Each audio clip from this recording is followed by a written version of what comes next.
शासन गरीबों के लिए जो राशन देता है उस राशन की जबलपुर में कालाबाजारी की जा रही थी, जिसकी सूचना पर क्राइम ब्रांच और पनागर थाना पुलिस ने संयुक्त रूप से छापामार कार्रवाई करी और इस कार्रवाई में पुलिस ने 2 लोगों को गिरफ्तार किया है। पुलिस ने दोनों आरोपियों के पास से करीब 85,000 रुपए का शासकीय गेहूं जब्त किया है। दरअसल क्राइम ब्रांच को मुखबिर से सूचना मिली कि ग्राम मनिहारी में कृष्ण कुमार पटेल के द्वारा अमित किराना दुकान के सामने एवं ब्रजेश पटेल ने अपने घर के आंगन में शासकीय राशन दुकान का गेहूं बेचने के लिए रखे हुए हैं और सूचना पर क्राइम ब्रांच और पनागर थाना पुलिस ने मौके पर दबिश दी तो राशन की कालाबाजारी करते हुए दोनों आरोपियों को रंगे हाथों पकड़ा गया है। थाना प्रभारी पनागर R.K. सोनी ने बताया है कि क्राइम ब्रांच को कृष्ण कुमार पटेल के पास से 53 बोरी तो वहीं पर ब्रजेश पटेल के पास से 42 बोरी शासकीय गेहूं से भरी हुई मिली है। प्रत्येक बोरी पर SC व Madhya Pradesh state civil supplies corporation limited उचित मूल्य लिखा हुआ था और तोल करने पर 95 बोरी जिसमें कि 4,750 किलो गेहूं रखा हुआ था और उसकी कीमत 85,000 रुपए मौके से मिला है। पुलिस ने दोनों आरोपियों के खिलाफ 3-7 EC एक्ट के तहत कार्रवाई करते हुए गेहूं को जब्त कर लिया है और थाने उन्हें लाकर के उनसे पूछताछ भी की जा रही है। विगत दिनों बरेला थाना अंतर्गत एक डबल मर्डर की घटना घटित हुई थी। उसमें जो मुख्य 4 आरोपी थे वो चारों गिरफ्तार कर लिए गए हैं और उन्हें माननीय न्यायालय में भी पेश किया गया है। आगे वैधानिक कार्रवाई की जा रही है। वर्ष 2018 में एक गुम इंसान दर्ज हुआ था। एक गुमशुदा का, तो उस संबंध में सभी अभी जो झारिया समाज के लोग हैं बरेला के, उन्होंने एक ज्ञापन दिया है कि उस गुम इंसान में भी इन लोगों का हाथ हो सकता है, ऐसा एक ज्ञापन दिया है। तो ये ज्ञापन हमने ले लिया है और अब हम अपनी जो टीम उसमें लगी हुई है और इस संदर्भ में भी हम जो आरोपी हैं उनसे विस्तृत पूछताछ करेंगे और इस संबंध में जो भी बातें हैं उसकी पूरी तहकीकात करेंगे और आगे जो भी स्थिति आएगी, जो भी एविडेंस आएंगे, उसके आधार पर वैधानिक कार्रवाई की जाएगी। नाम गायत्री झारिया है। मेरी बेटी 2018 को बरेला से गोल हो गई थी। बरेला थाने में जा के परेशान हो गई। उसके बाद भी बरेला थाने वालों ने कुछ नहीं किया।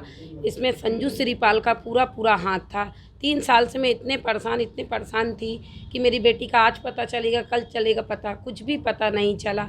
जब ये बेटी के साथ घटना हुई, माँ बेटी के साथ, मैंने जब भी बोला, शासन से भी यही कहती हूँ कि यानी कि जिस माँ के साथ ऐसा हुआ कोई माँ ऐसा ना करे, किसी बेटी और माँ के साथ ऐसा कभी ना हो।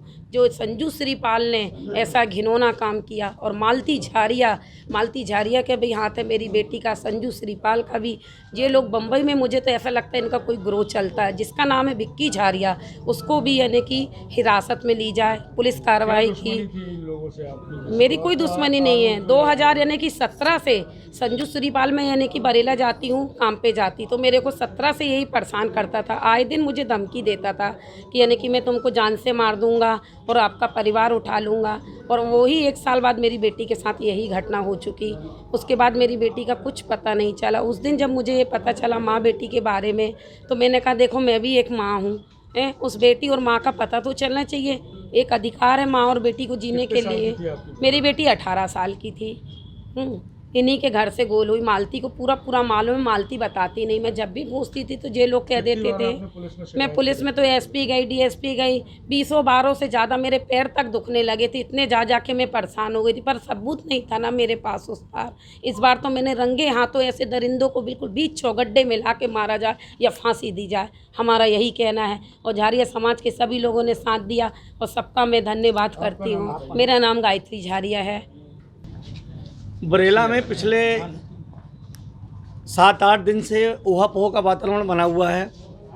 वहाँ पर एक माँ बेटी बबली और निशा, ये जो माँ बेटी हैं, इनका कुछ असामाजिक तत्वों ने रात को इनकी हत्या करके इनको कहीं पे दफन कर दिया, जिसकी लगातार झारिया समाज के लोगों के द्वारा और कांग्रेस पार्टी के लोगों के द्वारा इसकी जांच किए जाने की मांग उठती रही और पुलिस ने कार्रवाई की।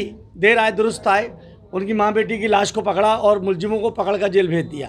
लेकिन आज जो हम विशेष रूप से यहाँ पर आए हैं, हमारा मुद्दा ये था कि एक शालिनी नाम की बच्ची, शिवानी नाम की बच्ची, जो पिछले 17-18 के आसपास से गायब है, जिसकी नामजद रिपोर्ट उसकी माँ गायत्री देवी ने थाने में बरेला थाने में लिखाई थी।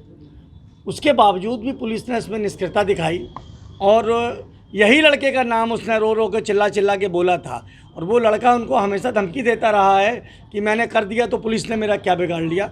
उसे राजनीतिक संरक्षण भी प्राप्त था और इसलिए वो बचता रहा है।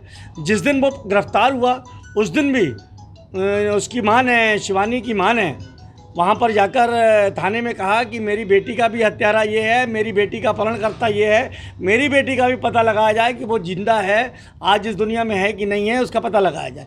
लेकिन पुलिस ने उस पर कोई कार्रवाई नहीं की और ना ही रिमांड लेने में सफल रही है।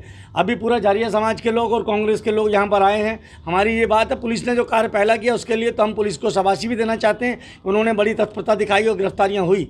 लेकिन ये जो बच्ची का मैटर है, इस बच्ची के मैटर में भी तत्परता दिखाकर उस अपराधी का फिर से पुलिस रिमांड ले, जेल से उनको रिमांड में लाए और इस बच्ची के पूछताछ ला के पता लगाए कि इस दुनिया में है कि नहीं है, ताकि उसकी माँ चैन की नींद सो सके, आज बेटी है कि नहीं है, कम से कम उसको इस बात का संतोष हो सके। वॉइस ऑफ राइट्स के लिए जबलपुर से आशीष वात्रे की रिपोर्ट।